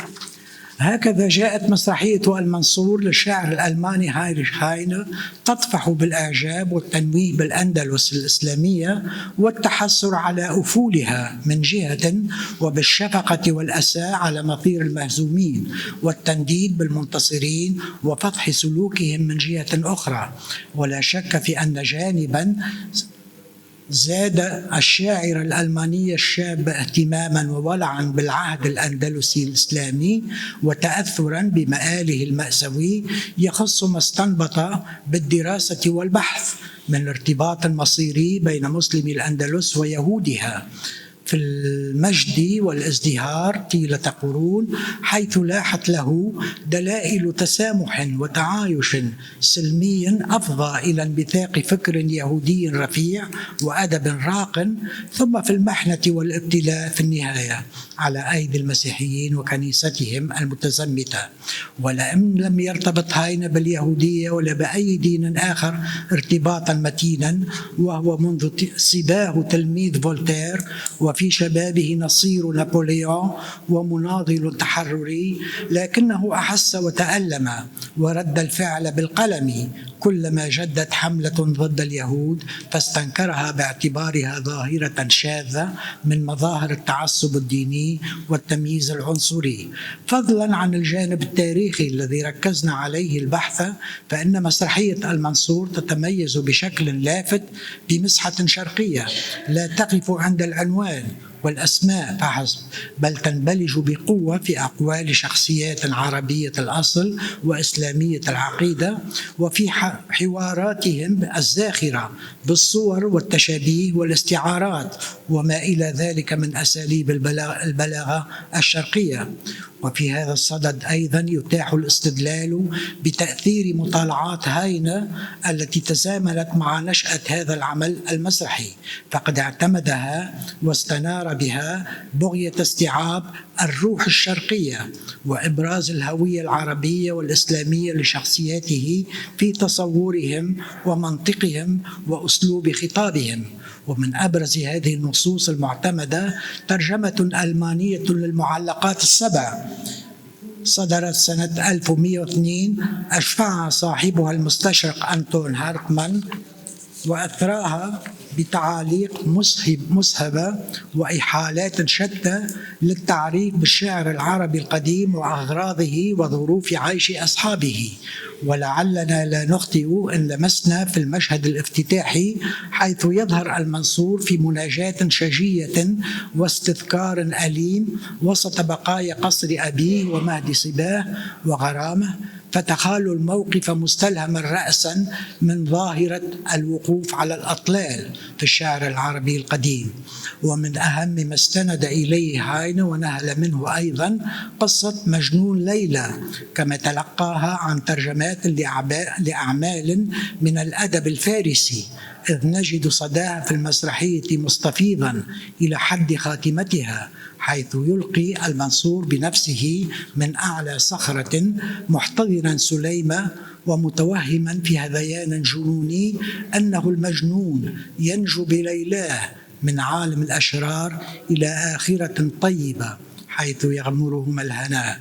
ولا بد فقرة أخيرة، ولا بد من الإشارة في الختام إلى أن هاينريش هاينه يعود ثانية إلى بطله المنصور ليصوره في قصيد مطول يحمل نفس العنوان المنصور، واقفا في تأثر عميق وتحد داخل مسجد قرطبة الكبير، وقد تحول إلى كاتدرائية المسيحية، يتأمل في عظمة بنائه وشموخه ويستذكر ماضيه ويتحسر على ما لا إليه من مسخ ورذوخ، ويتخيله أو يتمناه هاويا بقبته الجبارة وأعمدته الكثيرة منهارا في تمرد على رؤوس أصحابه الجدد ورموزهم.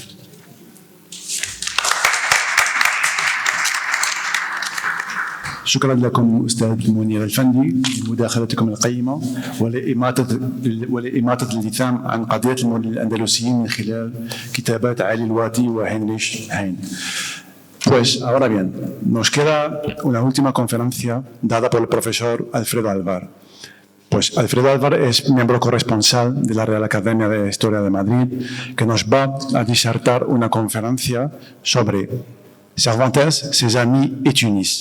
Expérience et fantasme. Sí.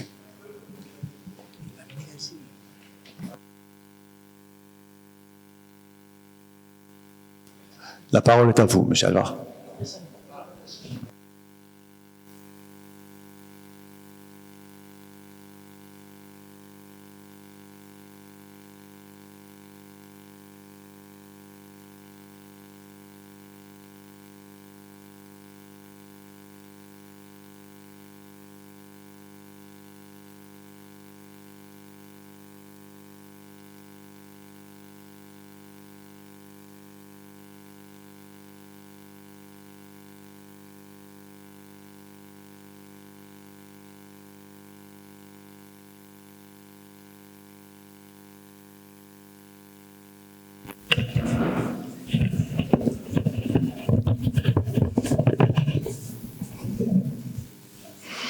Buenas tardes.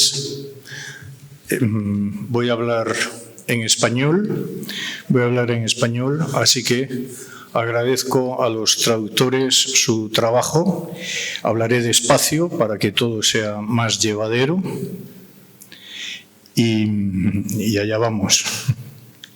Excelentísimas e ilustrísimas personalidades, doctores, señoras y señores, organizadores de este importante coloquio internacional, querida Raya, los toreros cuando salen a la plaza a jugarse la vida y dedican el toro a alguien en concreto suelen decirle va por ti. Así que esto va por ti, querida amiga. Nada se puede escribir sobre Cervantes sin tener muy presente el norte de África, bien sean los actuales Túnez o Argel. Efectivamente, como es bien sabido, participó en la batalla de Lepanto y tras sanar en el Hospital Militar de Mesina, aunque quedó para siempre con el brazo izquierdo estropeado, navegó otros 5 años por el Mediterráneo oriental en escaramuzas con las flotas otomanas hasta el 26 de septiembre de 1575. Bien, aquí se ve lo que se le paga como soldado, es una curiosidad. En aquel año, 1575, se planteó la necesidad de licenciar a los soldados tullidos, porque mantener un ejército era muy caro.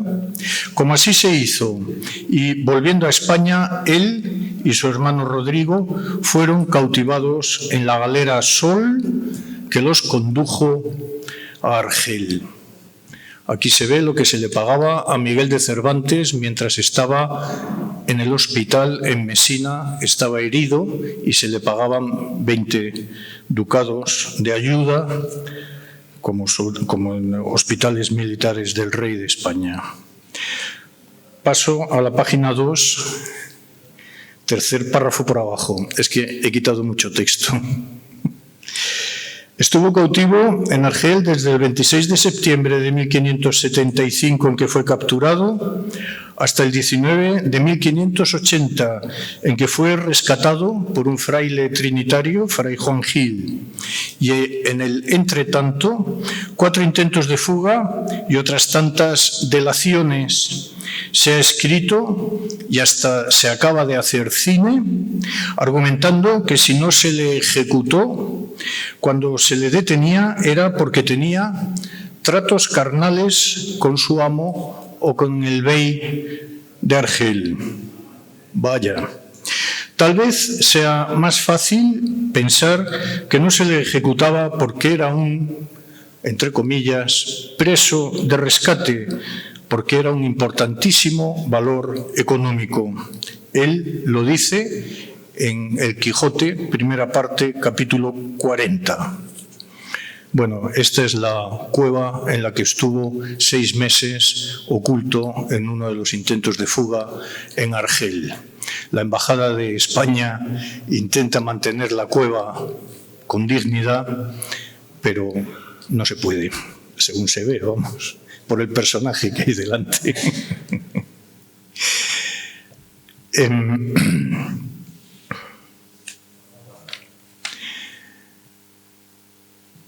Continuamos por la página 3, primer párrafo. Y lo mismo que Argel aparece en su obra Orán, que es citada hasta 9 veces y por increíble que parezca, después de haber sido liberado de su cautividad argelina, él marchó a Lisboa a pedir ayudas y con toda respuesta se le mandó, como dice en esta cédula real, a nuestro servicio a Orán en el verano de 1581.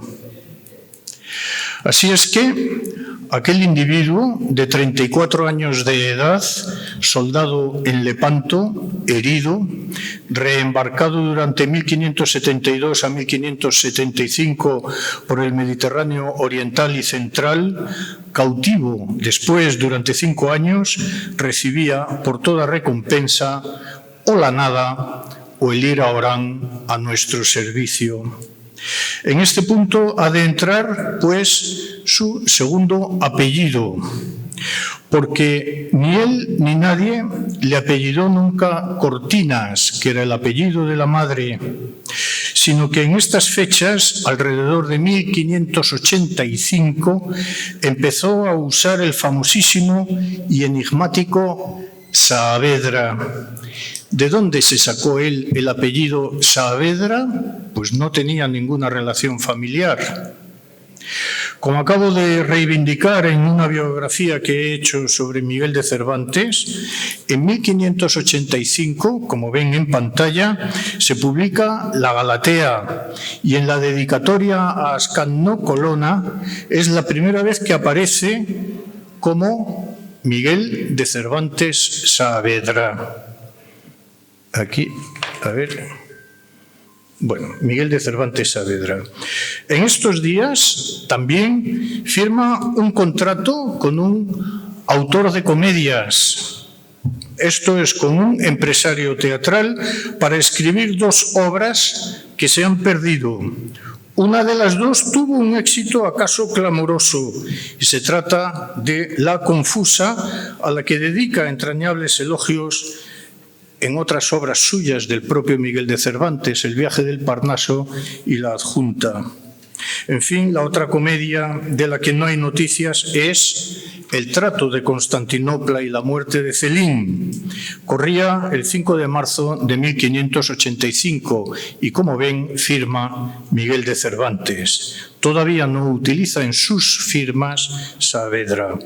Mas, por otro lado, su extraño papeleo matrimonial es otro indicio de una situación, digamos que, anómala.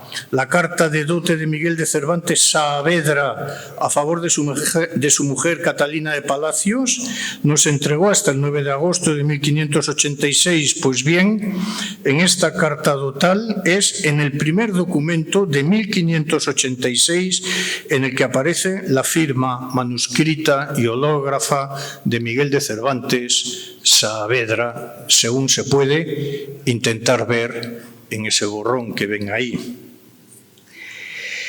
En la Información de Madrid de 1578, otro documento, uno de los testificantes describe la batalla de Lepanto y dice de Cervantes que, cito, salió herido en el pecho de un arcabuzazo, de un disparo, y de una mano de la que salió estropeado. En la hoja de servicios que expidió a su favor el duque de Sesa certificó que Miguel de Cervantes, cito, por hallarse estropeado en servicio de su majestad, pidió licencia al señor don Juan de Austria para venirse a España. Cuando Cervantes fue conducido ante su amo tras la aventura de la cueva y el intento de fuga que he citado antes, Diego de Aedo, un autor del momento, dice que Hassan Bajá o Hassan Pachá, rey de Argel, que como él tuviese delante al estropeado español. ¿Y qué tiene que ver tanto estropeado y tanto Saavedra con nuestro Miguel de Cervantes? ¿Podemos mezclar lo uno y lo otro? Es antigua la idea, propuesta por una filóloga, López Baralt, de que Saavedra es un epíteto, un mal nombre que se lanza con sorna a un tullido del brazo en no sé qué dialecto berebere. Y esto, personalmente, lo pude comprobar en una conferencia ante alumnos de español en el Instituto Cervantes de Orán, en donde un profesor así me lo certificó, y vuelvo otra vez a preguntarles a ustedes si me pueden ayudar. Saavedra fue, a mi modo de ver, la fusión cultural de los Saavedras españoles y de su tara física dicha en dialecto berebere. Fue, en efecto, su rebelión contra lo que había tocado vivir. Llevaba el brazo estropeado, con inmenso orgullo y dignidad, tanto como con rabia o con heroica grandeza, como él lo describe en el prólogo de la segunda parte del Quijote en 1615. Y así son las cosas de la vida. El Saavedra, tal vez en Tamazight, hablo en español. El Saavedra, lejos de quedarse como un identificativo personal del estropeado, pasó a serlo familiar, perdiendo de este modo el significado original. Cuando su hija Isabel otorgó testamento en 1652, no se identificó como Isabel de Cervantes, sino que dijo llamarse en el testamento Isabel de Saavedra. Y en una de las mandas testamentarias citó a su tío Rodrigo, al hermano de Miguel, cautivo también en Argel, como el, cito, alférez Rodrigo de Cervantes Saavedra. Y al morir en la parroquia de San Martín, registraron su muerte el 20 de septiembre de 1652, en que murió doña Isabel de Saavedra. De esta manera, una ficción se convirtió en un apellido. Pasamos a otra cuestión rápidamente. El 8 de mayo de 1573 se hizo una gran parada militar de los tercios del rey de España en Mesina. Y en esa parada militar en Mesina, en 1573, estaba Cervantes. El tercio de don Lope de Figueroa tenía 2.000 soldados repartidos en 40 compañías y la compañía de Manuel Ponce de León 157 soldados más 20 mosqueteros. Durante los meses siguientes, el tercio y la compañía se movilizaron hacia Palermo, en donde embarcaron otros 20.000 hombres y zarparon el 24 de septiembre en dirección a La Goleta o La Golette. El desembarco en sus playas tuvo lugar entre los días 8 y 9 de octubre. Luego las tropas se encaminaron a la conquista del castillo de Túnez. Túnez había sido conquistado por Carlos V ya en 1535. Por cierto, el tratado de paz entre Carlos V y el bey de Túnez se conserva en el Archivo General de Simancas, en español, en árabe e impreso. Digo que Túnez se había conquistado por Carlos V en 1535, se perdió después de Lepanto y se iba a recuperar ahora y vuelto a perder en la campaña siguiente. A principios de noviembre de 1573, dejadas 18 compañías alrededor de Túnez, unos 5.000 soldados, volvió don Juan de Austria a Sicilia y fortaleciendo los ejércitos de Malta con 2 compañías más, etcétera, etcétera. No voy a entrar en más detalles. Paso al párrafo siguiente, al 2 más abajo. Las compañías que estaban en la isla de Malta reembarcaron hacia Sicilia poco después de haber quedado allí unas cuantas y pasaron tan solo en el mes de noviembre en Sicilia. Y en una de estas compañías iba Cervantes. Esta compañía iba teniendo cada vez menos soldados, no tiene mayor importancia. Hubo órdenes contradictorias de movilizarse en dirección a Túnez o reagruparse en Sicilia. Todo esto se debe a unas tensiones entre don Juan y el virrey Terranova, que veía con inmensa preocupación la falta de soldados en el tercio de Sicilia, muy menguado por las últimas campañas. En fin, a la vuelta de Túnez en 1573, la compañía de Ponce de León, en la que iba Cervantes, se desgajó del grueso del tercio de Lope de Figueroa. Y además esta compañía acabó siendo integrada en otro tercio de Sicilia de finales de noviembre de 1573. En fin, de esta manera la vida de Cervantes quedó desgajada en los movimientos de tropas del tercio de Lope de Figueroa, y el tercio de Lope de Figueroa se fue a Cerdeña y no así las compañías de Malta que pasaron a Sicilia. Las 2 compañías pasaron el invierno del 73 y el 74 en Siracusa y sus alrededores y embarcaron en febrero hacia Nápoles. Y desde allí cabía la posibilidad de que subieran hacia Génova para integrarse con el resto del ejército, que estaba a las órdenes de don Juan, o que ocurriera otra cosa, como así fue. A principios de agosto de 1574, todo el tercio, un tercio son más de 3.000 soldados de Lope de Figueroa, embarcó en Génova hacia Nápoles y hacia Palermo, hacia el sur. Y llegadas las noticias del nuevo ataque turco contra Túnez y retrasadas las órdenes de zarpar a don Juan, no pudo llegar a tiempo al socorro de Túnez y La Goleta, que se perdieron para el rey de España. Esta vez sí que no pudo desembarcar Cervantes en las playas de aquí y, sin embargo, dejó por escrito unos testimonios en los que, a mi modo de ver, se manifiesta como un excelente historiador. Efectivamente, hace años cotejé textos de Cervantes en el Quijote con los hechos de guerra que él cuenta, así como los personajes a los que cita, los cotejé, digo, con documentación del Archivo General de Simancas, informes, escritos al rey, etcétera, etcétera, y se me apareció un Cervantes fabuloso, epistemólogo de la historia, tanto como excelente cronista de todos estos acontecimientos. Este es un plano que existe en el Archivo de Simancas, que, como ven, están los ejércitos del rey de España intentando la recuperación de Túnez, desembarcados aquí, en Cartago, ¿no? En el corpus documental, siguiente tema, que es el de los amigos cautivos Bueno, entonces fue cuando se tomaron las llaves de Túnez, que se conservan en Madrid en una colección particular. En el corpus documental de Cervantes que he publicado, con 327 documentos transcritos íntegramente en español actual, aparecen 11 referencias a Túnez. Las dos primeras son las compensaciones que se dan a 2 heridos en la batalla de Lepanto, igual que a Cervantes. Se trata de a Rabadán de Túnez, que se le dan 44 escudos, y al infante Mulehi, hijo del rey de Túnez, que se le dan 100 escudos.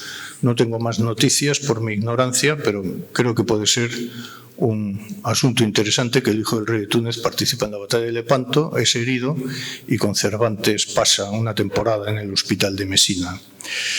En fin, más tarde su padre pedía que el padre de Cervantes que se certificara por medio de una información de testigos, a la cual llamamos Información de Madrid de 1578, que su hijo Miguel había servido en Italia, en la Goleta, en Túnez y en la batalla naval. La batalla naval, obviamente, es Lepanto. Y en esa información fueron declarando varios de los testigos propuestos por el padre.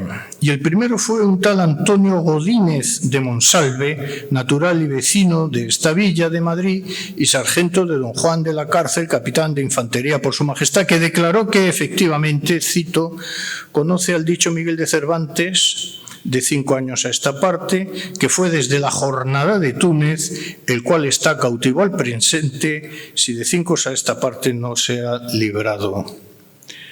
Bueno, esta memorable, me salté la tapia para poder sacar esta fotografía en la Goleta, que es un lugar que me parece admirable, fascinante, y no sé cómo estará ahora.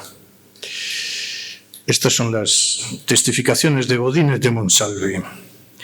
Por otra parte, mientras se estaba... Perdón, me sigo en el mismo párrafo. 5 a esta parte no se ha librado lo que añadía, cito, y este testigo le vio servir en la jornada de Túnez, que el señor don Juan hizo, habrá 5 años, el cual le vio servir como buen soldado en la dicha guerra, y que este testigo ha visto al dicho Miguel de Cervantes una mano, otra vez, estropeada, el cual le dijo que en la dicha batalla naval le habían dado un arcabuzazo. Por otro lado, al prepararse la así llamada información de Argel, a petición de Cervantes, una vez rescatado, octubre 1580, el sexto de los testigos que participan en esta información de Argel y que se llamaba Diego de Benavides, es un individuo interesante.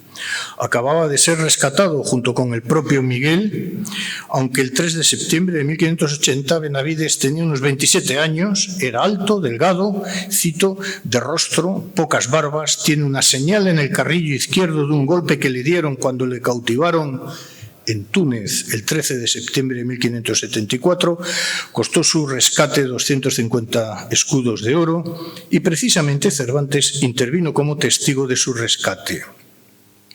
Entre ambos mantuvieron, por lo tanto, muy buena relación. Unas semanas más tarde, y ya de vuelta a Madrid, el 19 de diciembre de 1580, Cervantes participó en una información pedida por un tal Rodrigo de Chávez, la tienen en pantalla, que era de Badajoz. Habían sido rescatados juntos Miguel y Rodrigo de Chávez y juntos volvieron a España, cito, se rescató al tiempo que se rescató al dicho Rodrigo de Chávez y vinieron juntos en un bajel hasta Denia, en un barco hasta Denia, que es en el Reino de Valencia. Pues bien, este buen amigo de Cervantes necesitaba que varios testigos declararan que, cito, cómo estando en el fuerte de Túnez me perdí y fui cautivado y de cómo estoy rescatado y de lo que costó mi rescate. El primer testigo en prestar testimonio fue precisamente Miguel de Cervantes, que tenía unos 31 años. En realidad tenía 33, no sabía bien la edad que tenía o mentía. Y su vida había sido esta. En la dicha ciudad de Argel oyó decir a otras personas cristianas que estaban cautivos, como el dicho Rodrigo de Chávez, que había sido cautivo en el fuerte de Argel porque ellos lo habían visto y sabe que está rescatado y que le costó su rescate 300 escudos de oro y de a 400 maravedíes cada uno, y de ellos quedó debiendo al padre Fray Juan Gil, que le ayudó a rescatar, y a otros mercaderes cristianos que tratan y contratan en la dicha ciudad de Argel 2.500 reales castellanos y que se los había prestado así para su rescate como para comer y vestirse. Es decir, que los negocios económicos alrededor de los cautivos eran de una importancia trascendental para los mercaderes, por ejemplo, de Valencia. Ocurre en los países que hemos conocido los secuestros terroristas, como hay que seguir aplazando los pagos las familias durante mucho tiempo. Bien, como colofón, y perdónenme lo apresurado que he ido por cuadrar los tiempos, como colofón, bueno, aquí ven Túnez, está escrito con subrayado en azul, se ve bien, ¿verdad? Es muy sencillo de leer todo esto.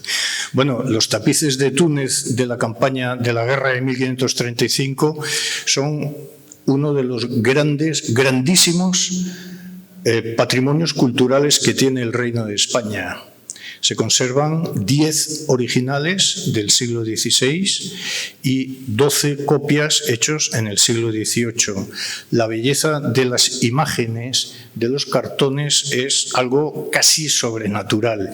Y aquí tienen, ¿verdad?, como un historiador está tomando nota de lo que le está dictando un testigo visual, ¿no? Es uno de los pocos testimonios que hay del trabajo en campaña de guerra de un historiador, ¿no? De los tapices de Túnez. Bueno, pues hay más, hay más historiadores escribiendo según están las tropas de Carlos V embarcándose, según se está saqueando Túnez, según se están cogiendo cautivos, según se está pacificando, según todo. Son 12 tapices soberbios, cuyos cartones, por cierto, se conservan en el Kunsthistorisches Museum, en el Museo de Bellas Artes de Viena.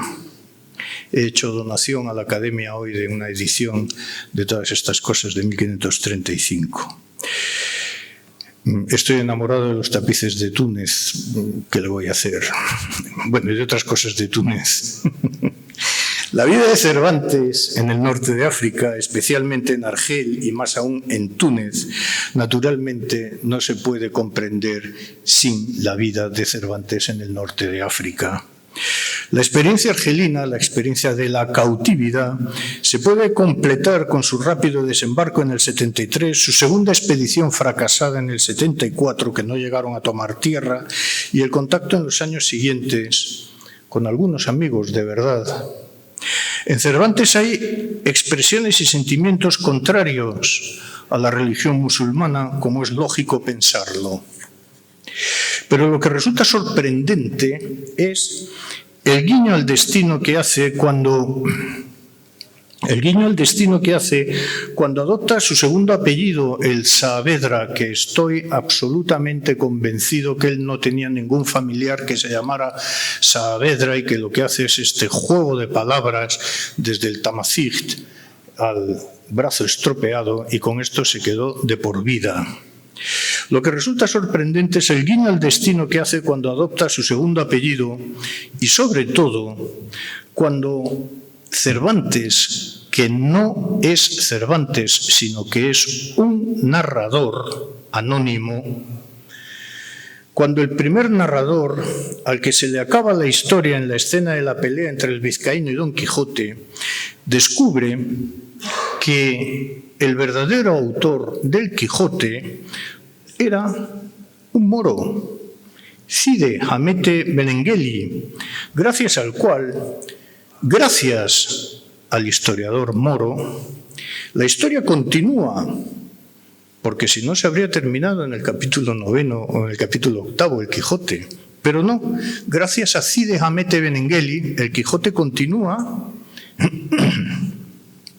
desde este memorable capítulo 9, tan memorable para lo que hoy nos reúne, como lo son los capítulos 39 al 41 de la primera parte del Quijote, en los que el cautivo cuenta su vida.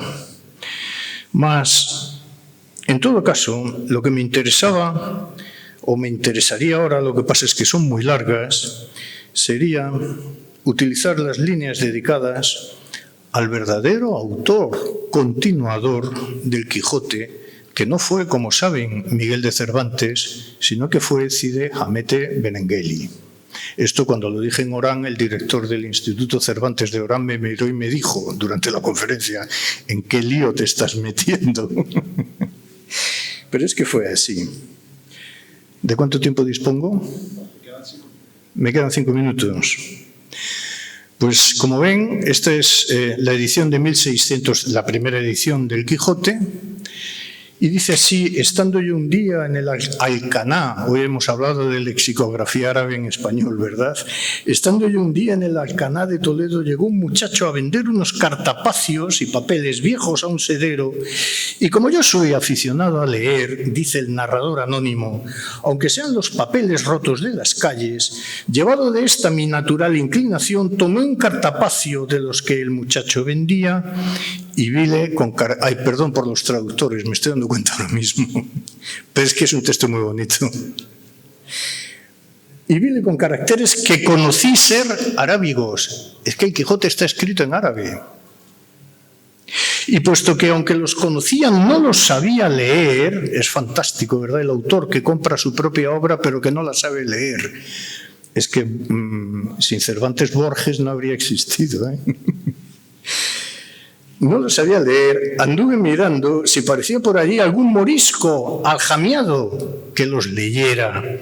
Y no fue muy dificultuoso hallar intérprete, este es el diablo, que no quiere que siga, intérprete semejante, pues aunque le buscara de otra mejor y más antigua lengua, le hallara. En fin, la suerte me deparó uno que, diciéndole mi deseo y poniéndole el libro en las manos, le abrió por medio y leyendo un poco en él, se comenzó a reír.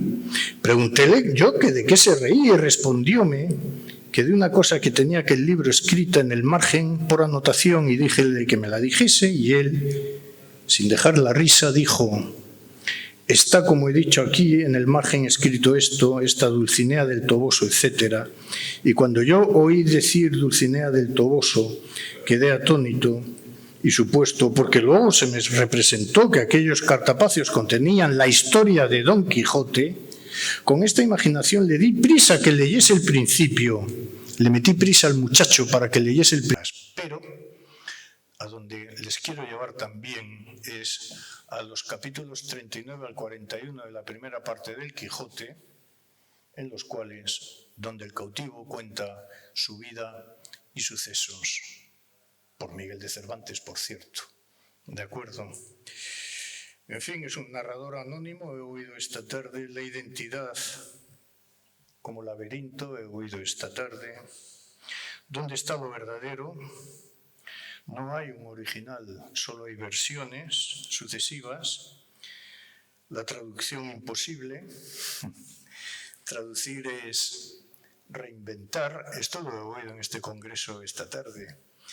¿Puede el ser humano salir de los laberintos que él mismo construye? Me sospecho que Miguel de Cervantes Saavedra no pudo salir de los laberintos que él construyó, en los cuales nosotros seguimos metiéndonos 400 años después. incluido todos y cada uno de nosotros, y Borges también. Muchísimas gracias por su paciencia y su atención. Gracias. Y gracias, Raya. Ah, perdón, si es que me faltaba la última foto.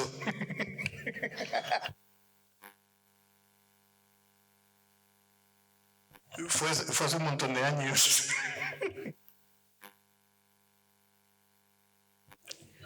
Pues Sidi Bouzid será, yo qué sé.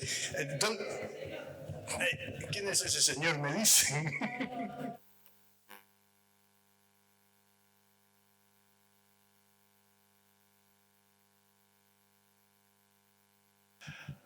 Muchísimas gracias, profesor Alfredo Alvar, por esta clase magistral sobre Cervantes, Túnez y sus amigos. Con esta última conferencia damos por cerrado este ciclo de conferencias y abrimos directamente el debate. A ustedes la palabra.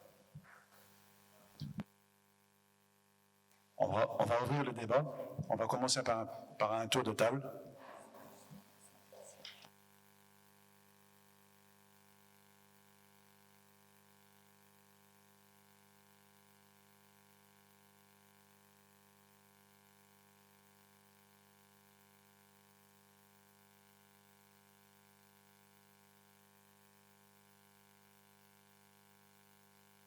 Algunas preguntas, algunos temas que les han interesado, llamado la atención.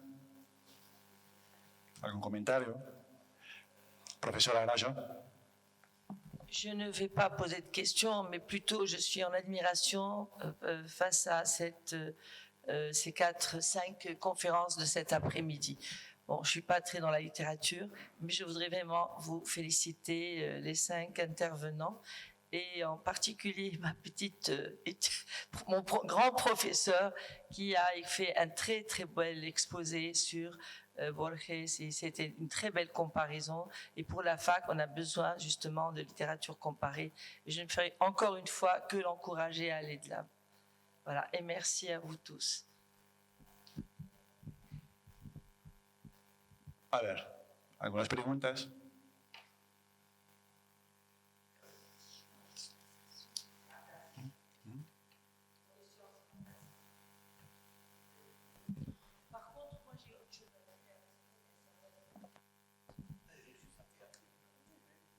Voilà, et moi après. Mais je suis très heureux d'être avec vous.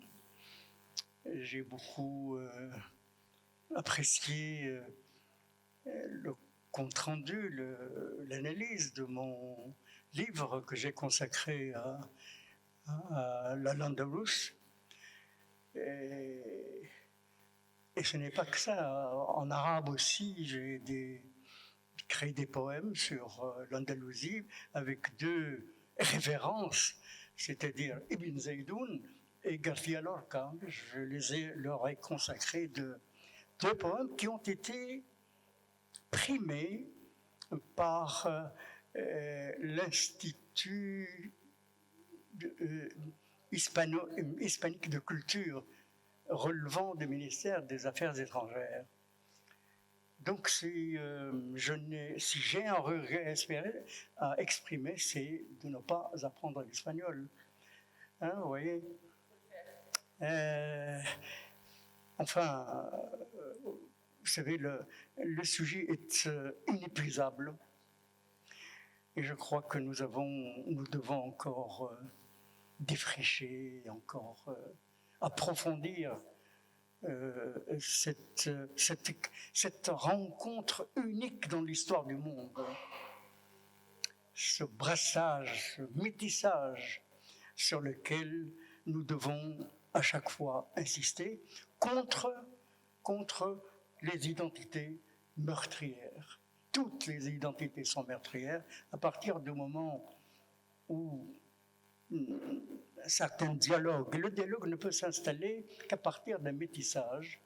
J'en appelle justement à ce métissage. Merci beaucoup. Juste un mot, justement, j'ai eu le plaisir de rencontrer un grand chercheur à Oran, dernièrement, Luis, Non, non, lui, c'est Bernabé Pons. Bernabé Pons.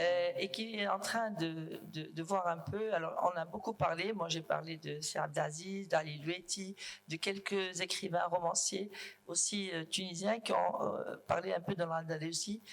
Et bon, il n'était pas au courant de toutes ces œuvres. Alors, je lui ai dit, je vais t'envoyer tout ce qui a été écrit en Tunisie, mais maintenant, eux, ils se mettent à écrire sur l'Andalous. C'est devenu à la mode, des romans sur les Maurices, sur la période de Abdelrahman, etc. Et alors, c'est un appel à tous ceux qui pourraient m'aider, plus ou moins, sur tout ce qui a été écrit sur l'Andalousie, que je puisse le lui envoyer, parce qu'il est en train de faire genre une petite encyclopédie sur tout ce qui a été écrit comme roman sur l'Andalousie, les Maurices, etc. Et merci.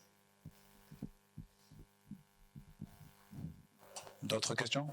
Oui, bien sûr. Dans ce que j'ai présenté tout à l'heure, il y avait un listing, finalement, de tout, pas de tous, parce que je n'ai pas tout cité, hein, mais si on regarde le livre de Sir Abdelaziz, on se rend compte, ne serait-ce que par les références, de la fascination exercée par, justement, l'Andalousie musulmane sur beaucoup d'écrivains occidentaux, énormément, et les plus grands, en fait. Vraiment, quand on pense à Harish Hain, dont a parlé Mounir, quand on pense à des écrivains de la stature, donc d'Aragon, de Victor Hugo, de Théophile Gautier, etc., on se rend compte à quel point, disons, il y a eu en Occident une fascination pour le mythe, en quelque sorte, de l'Andalousie. Je voulais aussi dire un mot, parce que pour moi, Borges, comme on dit en français, est un des plus grands écrivains du monde. Et ce qui fait justement la qualité, disons, de l'écriture de Borges, c'est le brassage des cultures qu'il pratique et que vous avez très bien montré, donc à partir de 2 nouvelles. Mais quand on regarde l'ensemble de sa production, évidemment, il est inspiré par plusieurs types de littérature, plusieurs cultures, même la littérature scandinave, etc. Mais le monde arabe joue un rôle très important dans son œuvre. Vous avez cité l'Aleph. Il y a également l'histoire de l'infamie, par exemple. Il y a l'approche de Al-Mu'tasim, etc. Et à chaque fois, ce que l'on remarque, c'est une sorte d'adaptation, en quelque sorte, du texte à la culture dont il est issu, en quelque sorte. Vraiment, merci de ce que vous avez dit, mais je pense que si Abdelaziz, on vous a mis aujourd'hui à côté de grands écrivains, comme Cervantes, comme Borges, etc. Et c'est la moindre des choses. Merci. Pues si hay otras preguntas, vamos a ver con los profesores si el profesor Bernard Vincent o José María Perceval tienen preguntas. No sé si están con nosotros. Bien. Yo tengo no una pregunta, sino... Sí, yo estoy con vosotros. Sí. Lo que pasa Professeur Vincent, est-ce que vous avez une question? Non, merci. Professeur José María Perceval? Sí, no tenía exactamente una pregunta, aunque realmente lo del profesor Alvar sobre Saavedra, que también López Barral lo trató, me ha parecido genial sobre estos juegos de palabras que se realizan. Bueno, primero felicitar a Rayet Barri, a la profesora, por este magnífico congreso y unirme a todas las declaraciones de homenaje a ella. Y también otra cosa que he oído hablar y que yo trataré un poco mañana, así que no me voy a extender yo hoy, ¿no? Es la cuestión del mito de Al-Ándalus y realmente cómo sigue hasta la actualidad. Y por eso también me parece muy interesante el proyecto de la profesora Bagri de coger y reunir los textos que se están produciendo y que se siguen produciendo, las novelas sobre Al-Ándalus o sobre los moriscos. Es decir, que tenemos una literatura impresionante y un trabajo impresionante sobre el mito, la representación y la imaginación sobre el otro, era en realidad una reflexión sobre nosotros mismos. No tengo nada más que decir. Muchas gracias por un día tan magnífico. Ustedes. A ver, yo tengo una pregunta, sino me llamó la atención durante la conferencia del profesor Alvar cuando ha hablado del Tratado de Paz entre Túnez y Carlos V, con el DEI.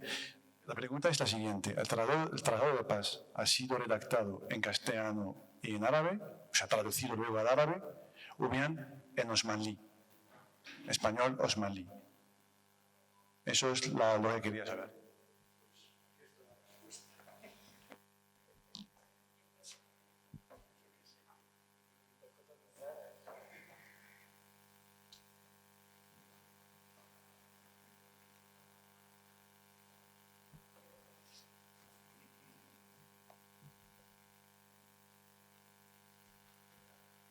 Eso porque la mayor parte de los tratados de paz han sido firmados entre la monarquía, o sea, el emperador Carlos V, los monarcas, en español y en osmanlí. Por ejemplo, el Tratado de Paz entre la regencia de Argel y la monarquía ha sido redactado, hay cláusulas redactadas en castellano y otras traducidas al osmanlí, no al árabe.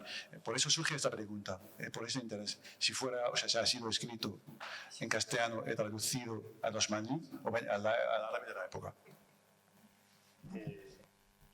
No lo sé, no le puedo contestar porque no domino ni el árabe ni el osmanlí, pero ahí tiene reproducidos los originales que se conservan en el archivo de Simancas.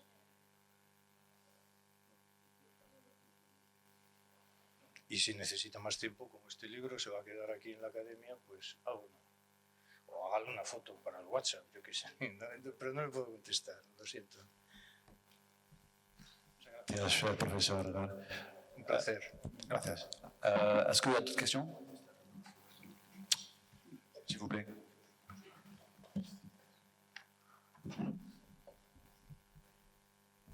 Bueno, una pregunta para el señor Alvar. Como ya se ha hablado de la cueva en que estuvo Cervantes, yo que conozco Argelia. Bueno, no sé ¿dónde está la cueva? Argel misma, al lado de la Casbah. La cueva está en el barrio de la Hama. O sea, el barrio que está en las alturas de Argel. En la primera foto se muestra el fortín del 32, ahí al cabo de la Casbah. O sea, aquí en el Hama, arriba.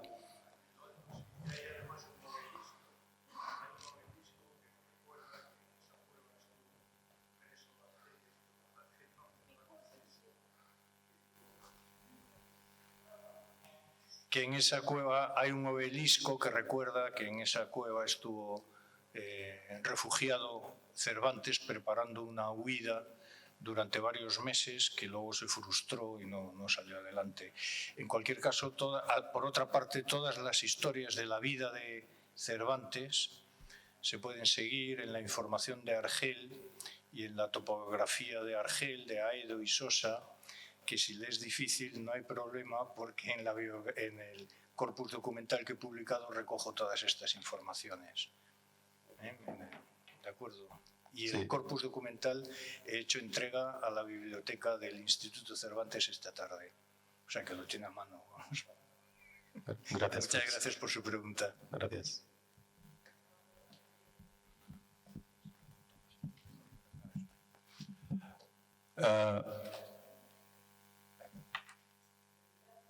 Sí. S'il n'y a pas d'autres questions, je voudrais réitérer mes remerciements aux conférenciers, au public, à l'assistance et aux traducteurs pour le travail phénoménal qu'ils ont fait. Je vous invite, on vous invite à un café et j'espère vous voir demain à 9h. Bonsoir.